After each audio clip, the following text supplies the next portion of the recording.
इसकी वजह से तोड़ना पड़ा। ये देखिए, ये है, अगर ये वोट रोक रहे हैं और जनता का वोट रोक रहे हैं तो हम जनता का वोट बचाने के लिए कूद रहे हैं। जनता का वोट बचे इसलिए मैं चुनाव आयोग आया हूँ।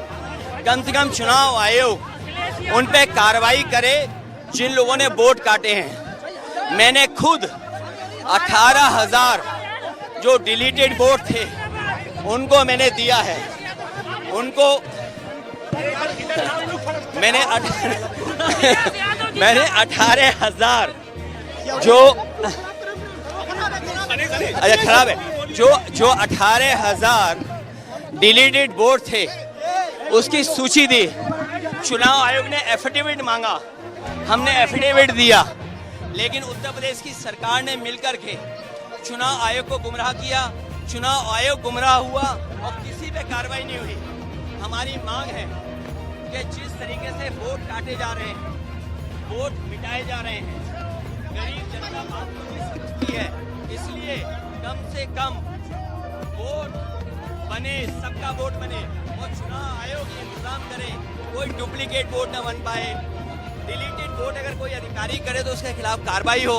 देखिए, जो उन्होंने कहा वो सच है, वही स्टेटमेंट मेरा भी है।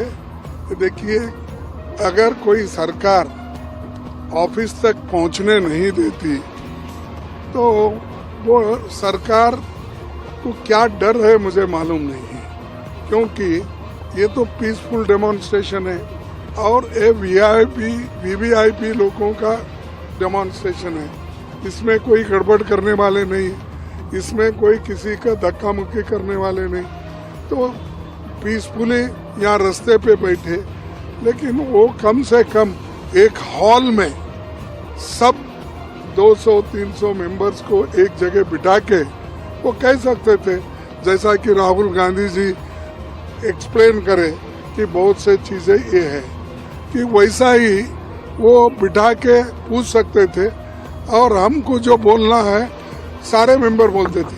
अब 30 मेंबर को आओ, अब 30 मेंबर किसको भेजना, क्योंकि इसमें अलायंस पार्टीज है सब और हम चूज करना अच्छा नहीं रहता। तो हम चाहते थे कि एक हॉल में बिठाकर वो खुद आकर एक्सप्लेन कर सकते थे, हम भी कुछ बोलना है वो बोल देते थे। सर, क्या आप कांग्रेस पार्टी और ऑपोजिशन ने बहुत समय बर्बाद कर दिया है। अब हम देश का समय और पार्लियामेंट का समय को और बर्बाद होने नहीं देंगे। तो सरकार महत्वपूर्ण बिल को पारित करना चाहते हैं। आज हम इम्पोर्टेंट बिल्स दोनों लोकसभा राज्यसभा में हम पारित करेंगे। एक आदमी का नासमझ और एक परिवार का वजह से देश इतना नुकसान नहीं झेल सकता है। पार्लियामेंट को रैंसम में नहीं रख सकता है। ऑपोजिशन के भी कई एमपीज ने आकर के बताया कि वो मजबूर है, उनका नेता जबरदस्ती हंगामा करने देते हैं। यहाँ लोग पार्लियामेंट में चुन के आए हैं जनता का बात रखने के लिए, लेकिन हर दिन हंगामा करते रहेंगे तो फिर एमपी बना क्यों है? और कोई मुद्दा है, एक दिन रेस किया है, एक दिन एक मुद्दा रख दिया है, हो गया। रोज रोज एक मुद्दे को लेकर के पार्लियामेंट का समय बर्बाद करना, ये हम लोग इस तरीके के जो समय बर्बाद करने के लिए देश का समय और संसद का समय बर्बाद करने के लिए हम नहीं देंगे। इसलिए महत्वपूर्ण बिल हम पारित करेंगे।